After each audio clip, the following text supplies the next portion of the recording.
Assalamualaikum semua dan selamat pagi. Waalaikumsalam. Waalaikumsalam. Selamat pagi.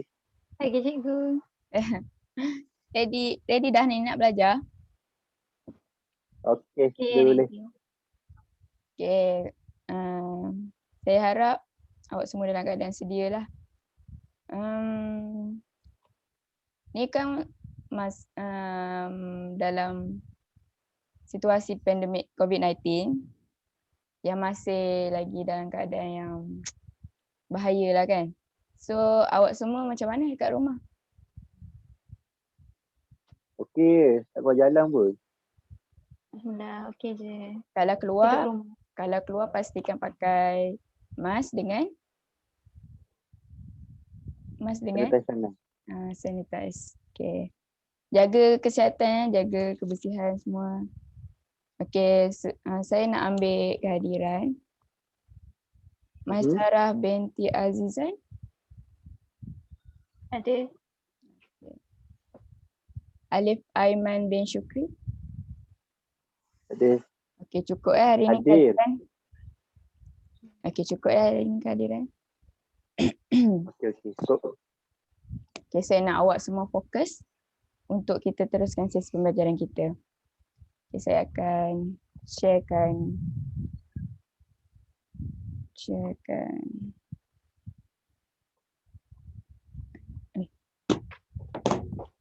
Ya.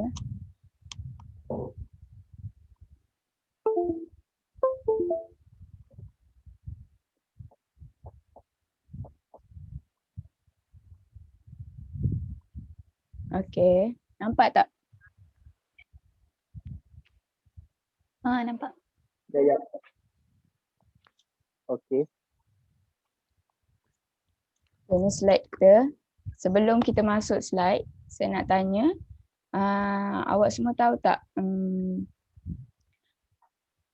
apa jenis-jenis mesin jahit?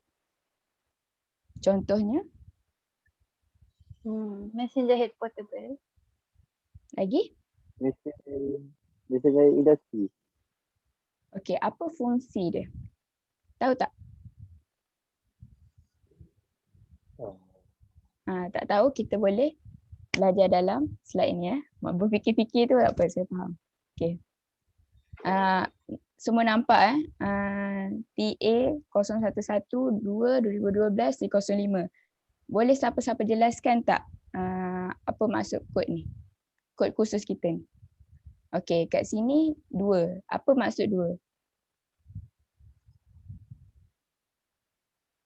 Siapa nak jawab? Tak tahu ya? Okey. Saya jelaskan kat sini. 011 ni maksudnya pakaian perempuan. Kalau pakaian lelaki 010. Kalau 2 ni maksud dia tahap. Dan untuk 2012 ni dia dikeluarkan 2012 pada 2012 lah. Si 05 adalah modul yang ke-5, koku yang ke-5. Okey. Kod ni kena tahu supaya kita tahu step, kita tahu bila dia dikeluarkan semua. Tajuk kita hari ni adalah pengenalan kepada jenis penyelenggaraan mesin jahit. So kita akan masuk kepada topik kita kenal jenis mesin jahit dan penyelenggaraan dia. Nama saya tentera kat bawah ni ya. Okey, kita tengok apa isi kandungan yang kita akan belajar. Nombor 1, jenis-jenis mesin jahit, jenis-jenis motor mesin jahit dan komponen mesin jahit. Dan yang terakhir, jenis penyelenggaraan mesin jahit. So lepas habis semua yang awak belajar untuk hari ni, awak akan dapat tahu apa jenis-jenis mesin jahit, motor dia, komponen dia semua. Sebab kita akan belajar dalam slide ni dan pembelajaran hari ni lah. So boleh fokus ya. Okay, kita tengok jenis-jenis mesin jahit. Mesin jahit portable macam yang awak sebut tadi. Siapa yang sebut tadi? Mas Sarah kan? Okay, ini jenis Mesin jahit portable. Pernah tengok tak? Pernah? Pernah. Okay, pernah tengok? Pernah. Ada kat rumah? Ada. Ada. Tak ada. Member ada. Tak apa. Okay, ini mesin jahit industri. Okay, mesin jahit industri dia banyak sikit. Pernah guna tak? Antaranya ke ataupun semua pernah guna ke? Pernah. Mesin jahit lurus. Tak guna. Dengan overlock. Okay, kiranya dah tahu ada asas-asas sikit tu, okey lah. Nanti boleh lebih lagi mendalami cara nak guna, nak betulkan kalau salah sini salah sana. Tapi kita ni kita fokus pada penyelenggaraan. So kita teruskan. Mesin jahit portable ni dia ada 3 tadi kan, yang kat gambar tadi. Okey. Dia boleh mesin jahit lurus, dia boleh jahit lurus, jahit zigzag, jahit sembat, jahit lubang butang, jahit butang. Untuk mesin jahit tepi lurus, jahit tepi kasar, jahit tepi cantum, t-shirt, ujung kain, dia banyak. So sulam dengan industri, kelebihan, bukan sulam maksud saya, portable dengan industri, portable dia lebih banyak penggunaan mata jahitan yang lain-lain. Maksudnya dia nama dia mesin jahit lurus, tapi dia boleh jahit macam-macam jenis mata jahitan. Tapi mesin jahit industri, kalau mesin jahit lurus, dia khas lah untuk yang tu. Sebab tu mesin industri dia lebih kepada untuk pukal, barang pukal macam tu. Bila pukal kan nak jahit banyak kan, so dia akan guna mesin jahit industri lah. Biasanya portable ni orang guna kat rumah ataupun yang meniaga kecil-kecilan macam tu kan. Okay, mesin jahit tepi, mesin jahit sulam. Mesin jahit sulam, jahit lurus, jahit zigzag, jahit sembat, jahit sulam, jahit tanda nama pun boleh pakai mesin sulam. Sebelum ni tahu tak? Tak tahu. Okay, hari ni. Okay, hari ni tahulah. Okay. Mesin jahit industri pula. Okay. Mesin jahit industri ada 6. Tapi yang ni kita tengok fokus pada 3 dulu.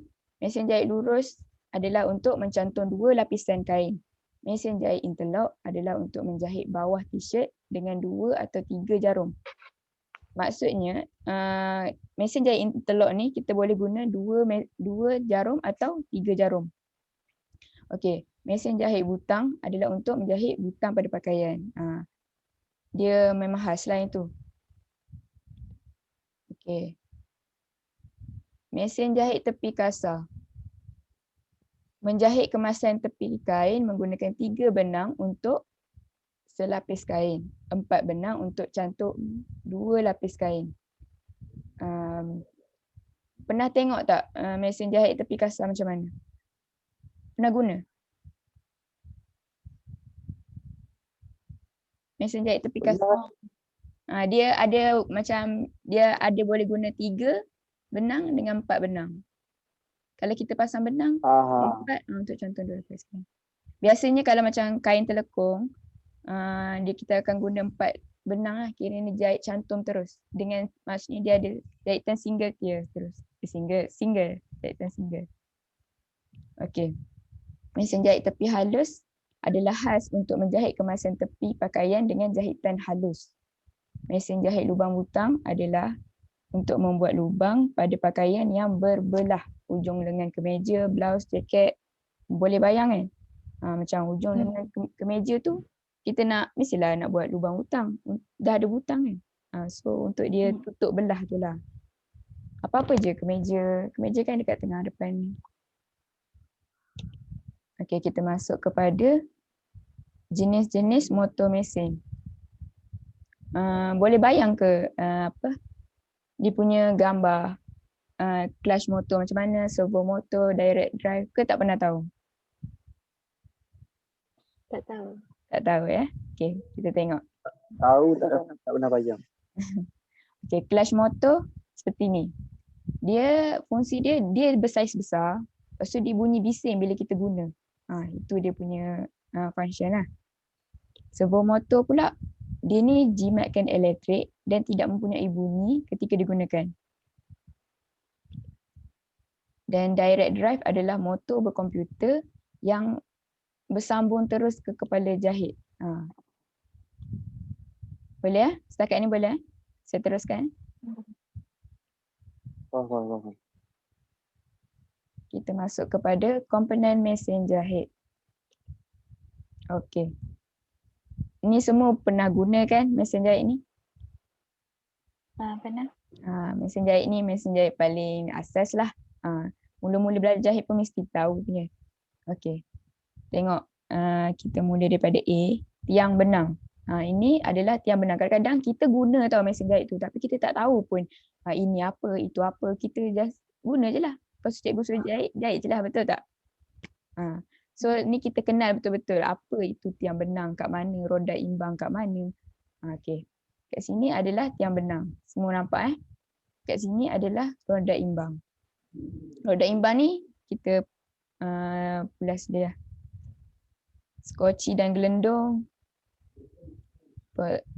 Skoci dan gelendung pun banyak yang tertukar. Skoci adalah yang ini. Gelendung adalah yang ini. Nampak Saya tunjuk. Nampak? Nampak. Okey. Nampak cik. Ini pemegang jarum. Tapak penekan jahitan, gigi penolak benang. Dia nama je memang agak rumit sikit untuk ingat. Tapi bila kita dah selalu guna, kita tahu function dia sendiri. Betul tak? Okey. Betul. Okey, ni spring pemegang benang. Spring ni kita boleh, maksudnya kita boleh control dia. Tahu kan?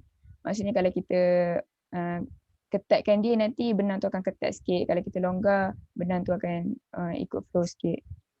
So kena pandai main kat sini lah. Kalau benang tu melompat ke apa ke, jahitan tu tak cantik, kena kontrol bahagian ni lah. Tuas angkat tapak untuk kita kontrol tapak tu. Dan tuas pemegang benang yang bahagian dia kena tercocok benang dekat lubang besar tu. Dekat bahagian sini. Ni ceper pemegang benang. Yang tadi lah. Dia ceper dengan spring pemegang benang ni, dia sekali kat sini. Okey, kita tengok pula seterusnya. Okey, kita tengok ni function-function secara detail lah. Tiang benang adalah tempat meletak benang untuk memulakan jahitan atau sebelum menggulung benang ke dalam skoci. Maksudnya kalau kita nak gulung benang tu dekat tepi tu, kita kena letak dekat tiang benang. Kalau kita nak pegang pun boleh, tapi boleh jadi akibat tangan kita luka sebab benang pun tajam juga kan. Lepas tu bahayalah untuk kita. So better kita letak dekat tiang benang yang dah ada. Itu function dia lah. Ataupun nak jahit biasa memang kena letak kat situ lah benang, tak ada tempat lain.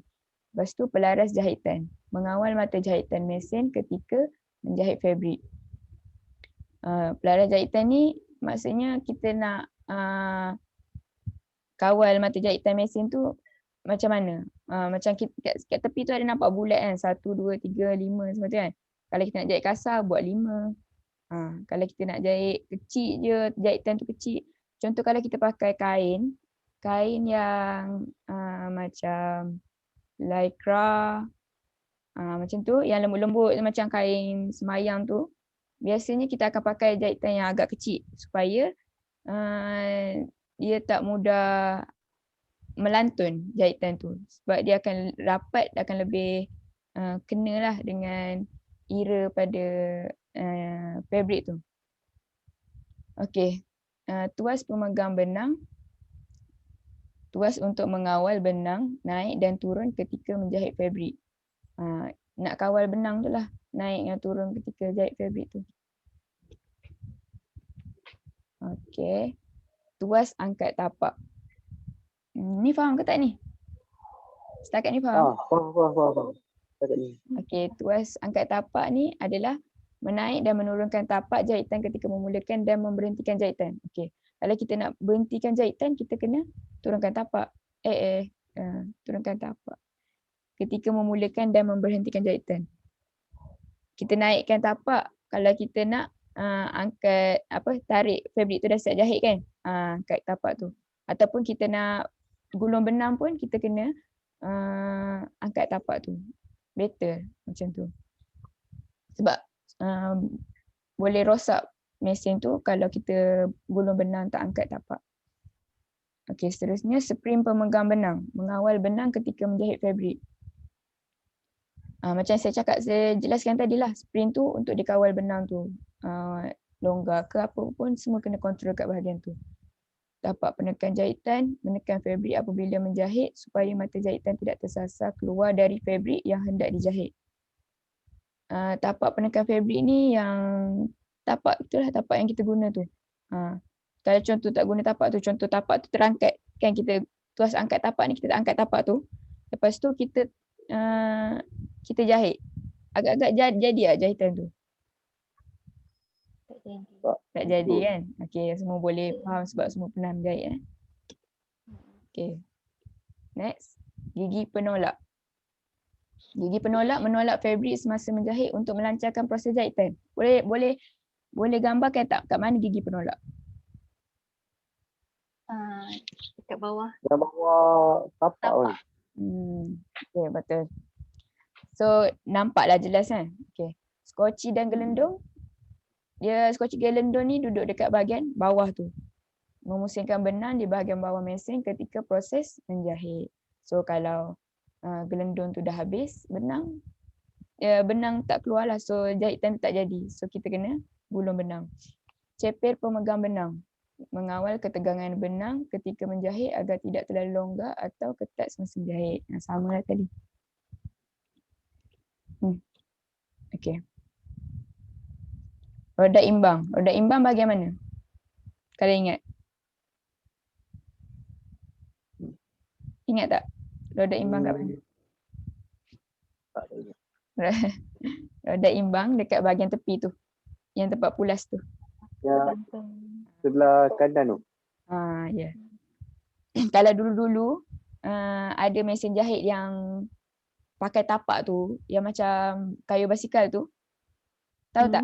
Kalau yang tu, kalau pakai mesin jahit tu, roda imbang tu kena tarik dulu, lepas tu baru boleh gerak.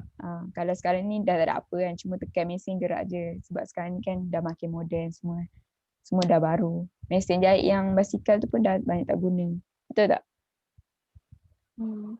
Betul. Okey, lepas tu kita pergi pemegang jarum. Tempat meletak jarum untuk menjahit. Tahu kan pemegang jarum? Tempat kita tukar jarum tu lah. Adanya jarum tu. Okey. Okey, kita masuk kepada jenis-jenis penyelenggaraan mesin jahit. Apa itu jenis-jenis penyelenggaraan mesin jahit? Okey, yang pertama penyelenggaraan asas. Dan yang kedua penyelenggaraan berjadual. Okey. Kita tengok pula apa itu penyelenggaraan asas dan apa itu penyelenggaraan berjadual.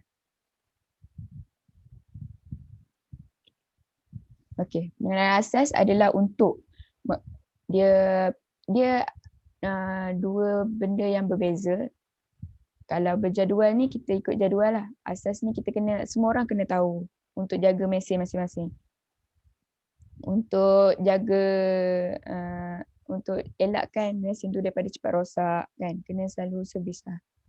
Okey. Yang pertama, membersihkan debu pada mesin menggunakan berus mesin. Menambahkan minyak mesin apabila paras minyak mesin kurang atau takat rendah. Kita tambahlah minyak mesin tu kalau minyak mesin tu dah sikit semua. Menukar jarum mesin apabila jarum patah atau tumpul. Jangan jarum dah tumpul pun guna lagi tau. Dia boleh menyebabkan fabrik tu rosak atau koyak. Lagi-lagi fabrik tu jenis yang cepat koyak, stretch. So bila koyak, kalau yang jenis ambil customer punya, dah susah nak jawab dengan customer. Okay, ni menukarkan tali mesin yang putus. Okay. Kalau tali mesin tu putus, tukarlah. Meminyakkan bahagian mesin dengan minyak grease. Minyak grease tahu kan? Minyak. Kita minyakkan bahagian mesin yang karat ke kan. Okay, yang berjadual pula. Yang ni secara berjadual lah. Kita kena tengok takat mesin jahit. Kita kena tukar, kita kena buat penukaran filter mesin jahit. Kita kena periksa semua bahagian mesin jahit supaya bahagian yang rosak boleh diganti serta-merta. Contoh kita buat tak tahu je, kita tak check pun secara berjadual. Lepas tu dah rosak kita tak tahu. Tiba-tiba nak jahit-jahit benda jadi macam tak teratur. Kalau kita dah tahu rosak, kemungkinan kita boleh servis cepat, kita boleh pakai mesin lain kan. Benda-benda macam tu lah. Nampak macam biasa je, tak ada apa. Tapi sebenarnya ia akan menyebabkan masa kita, disebabkan baju-baju customer tak siap, macam tu lah. Kita seterusnya tamat. Okay, habis dah slide kita. Okay, saya harap awak semua faham. Okay. Okay, setakat ni awak semua faham tak? Setakat ni jelas lagi. Ada apa-apa soalan? Dia macam mana mesin sulam portable nak guna untuk jahit. Apa dia? Mesin sulam portable tu nak guna untuk jahit zigzag. Kita just set dia. Mesin jahit portable tu dia ada tempat set. Dia ada 1 hingga 15 mata jahitan untuk kita set. So, contoh, dia mesin sulam tapi kita nak buat zigzag ke, macam tadi tanda nama ke, kita boleh set je supaya kita boleh gunakan jahitan tu. Atau tapi dia sama je kalau kita nak guna untuk buat tapak. Contoh kita nak guna tapak sembunyi, zip sembunyi ke apa, kita stay guna tukar tapak lah. Dia ikutlah, kalau mana yang kena set, mana yang tukar tapak. Okay. Setakat ni tak ada apa-apa soalan Saya nak teruskan pada sesi pembelajaran kita. Saya akan bagi awak kertas penerangan.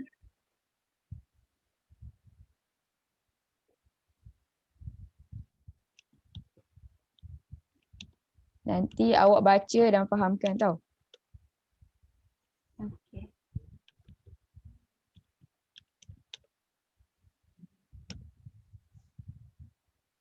Dapat tak?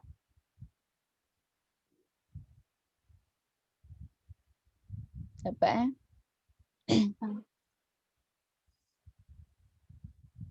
Okay, saya bagi masa 2 minit baca.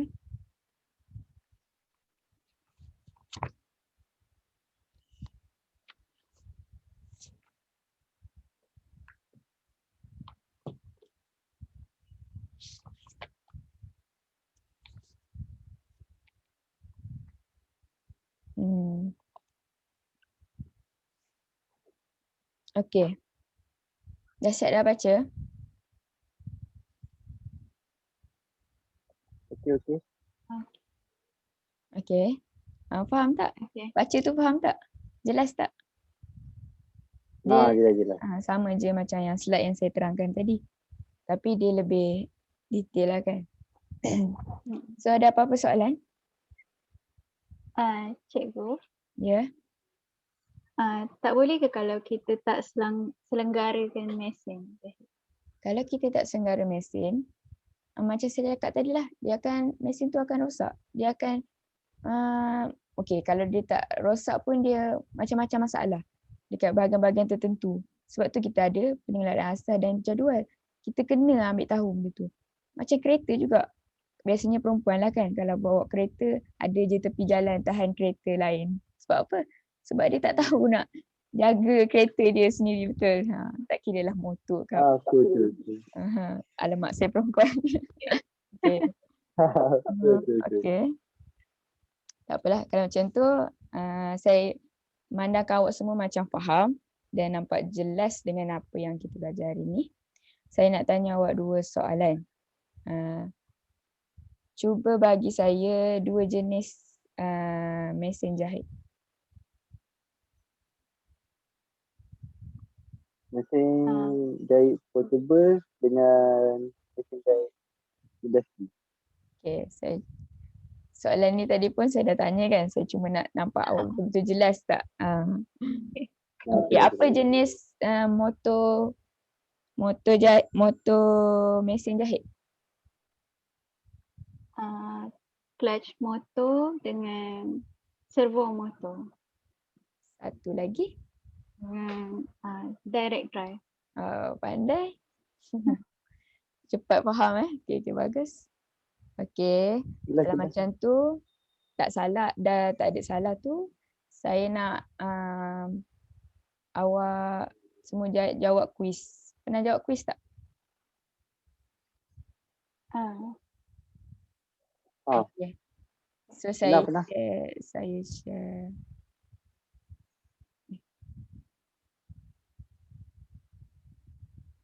So saya akan bagi kuis.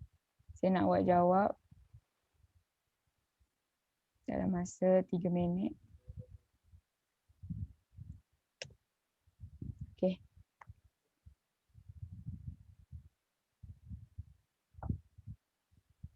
Jawab sekarang ya. Okay.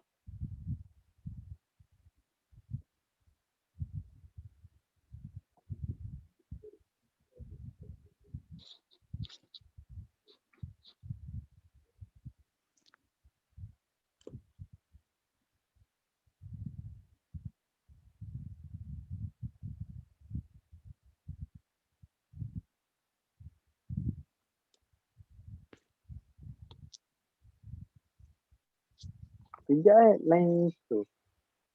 Tak apa. Ambil masa.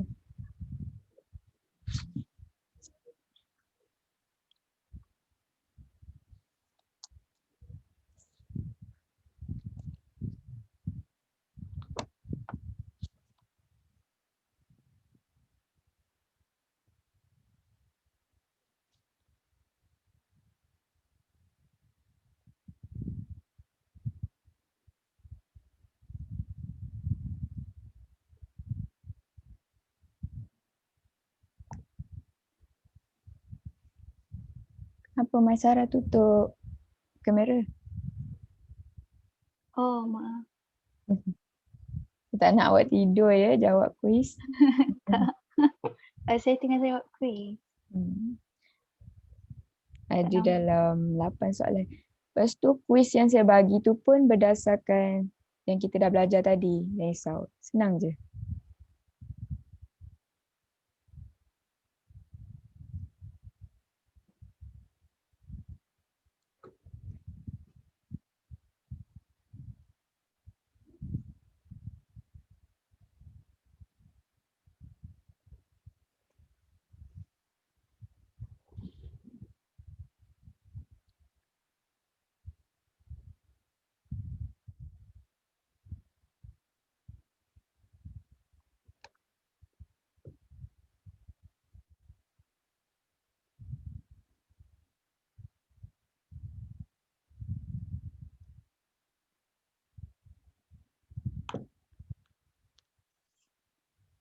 Soalan ke berapa dah? Baru masuk yang kelima. Dia ada 8 je soalan ni. So.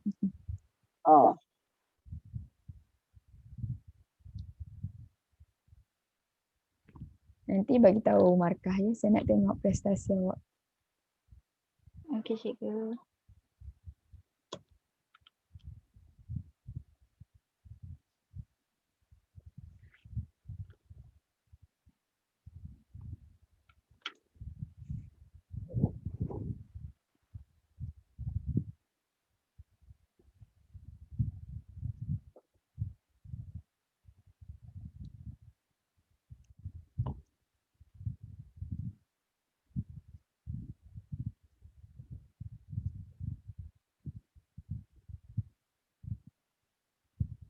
Ada masa 1 minit lagi. Baik.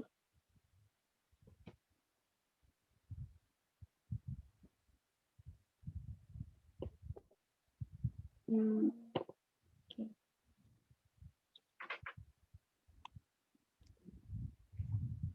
Dah ke? Dah Dah. ada. Okay. Kita mula dengan Maisarah. Dapat berapa? Saya dapat 7. 78. Congrats. Okay, Alif, Aiman. 7. 7 juga. Sama-sama makan nasi lemak ke macam mana ni? Memang Tahniah, nampaknya awak semua betul-betul dapat fokus dalam kelas saya ni. So, saya ucap tahniah lah. Okay. Untuk sesi seterusnya, sedia belum ni? Untuk ke next? Dah Ya. sedia. Sedia, okay. Saya akan edarkan awak kertas tugasan. Kertas tugasan ni berdasarkan apa yang kita belajar juga. So, saya nak awak jawab dalam masa 3 minit. Nanti bila dah siap, awak kena submit dekat Google Classroom ya. Supaya saya boleh check. Saya bagi.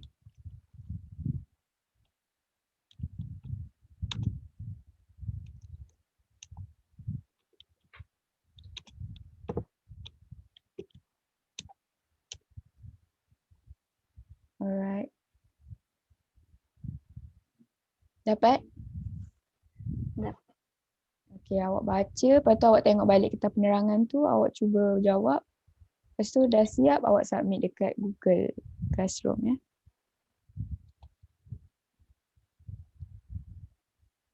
Okay. Okay, saya bagi masa tadi 3 minit kan? Okay, boleh mula sekarang.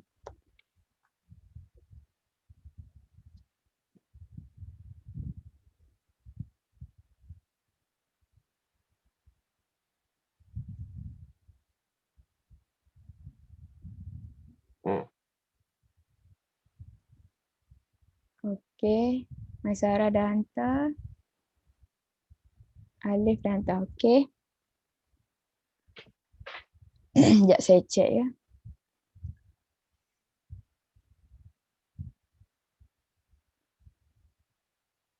Okay, saya tengok secara umumnya memang awak betul-betul menguasai lah apa yang saya ajar hari ni.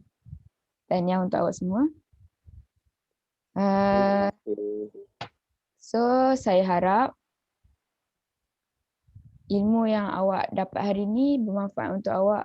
Bukan untuk hari ni je tapi sampai kat luar nanti juga. Maksudnya awak boleh gunakan apa yang awak tahu hari ni untuk awak survey hidup lah. Kalau macam awak nak buat bisnes apa semua sekurang-kurangnya awak tahu. Daripada asas tu awak dah boleh kembangkan lagi ilmu awak lah. Kan? Okay. Sebelum saya tutup tangguh kita punya sesi pembelajaran, saya nak awak semua nanti bersedia untuk tajuk yang akan datang, iaitu penyediaan bahan dan peralatan penyelenggaraan. Itu tajuk kita yang akan datang. Nanti search lah apa-apa semua supaya awak ada poin-poin yang awak tahu dulu. So nanti bila kita masuk, awak mudah faham. Mungkin awak boleh dapat, contoh saya bagi 8, awak boleh dapat 8/8 mungkin. Yang penting awak makan nasi lemak. Okay. Kalau macam tu, sebelum saya tutup betul-betul kita punya sesi pembelajaran ni, ada apa-apa soalan lagi tak? Nampak macam dah faham semua dah. Dah faham. Alhamdulillah. Okeylah, kalau macam tu tak ada soalan lagi dah. Kita tamatkan sesi pembelajaran kita hari ni lah. Okey, jaga diri semua. Assalamualaikum. Terima kasih. Cikgu, selamat malam. Terima kasih cikgu. Okay. Terima kasih.